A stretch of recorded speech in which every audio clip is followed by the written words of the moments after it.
The displacement x in meter of a particle of mass m in kg moving in one dimension under the action of a force is related to time, that is t in seconds, by t is equal to under root of x plus 3.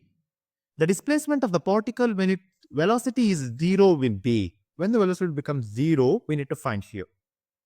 Okay. We know that t is equal to, they are given, t is equal to under root of x plus 3. Right. Or we can write it as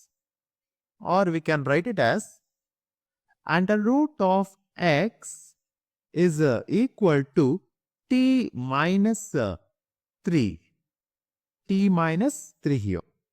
Squaring on both sides, we get x is equal to t minus 3 whole square. Then we need to find the time here. That is, velocity is equal to, v is equal to dou x by dou t or dx by dt, which is equal to d by dt of, we can write it as t minus 3 whole square, that is equal to 2 times of t minus 3. Then velocity of the particle becomes 0 when, that is 2 times of t minus 3 is equal to 0, or we can write t is equal to 3 seconds. They are given. T is equal to 3 seconds. Then at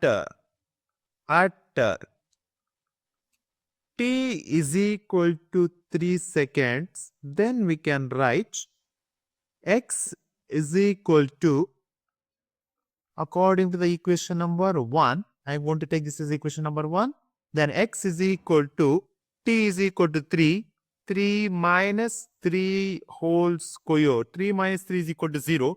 0 square is nothing but the 0. That means the displacement of the particle when its velocity is 0 will be 0 only. Option 2 is the right answer.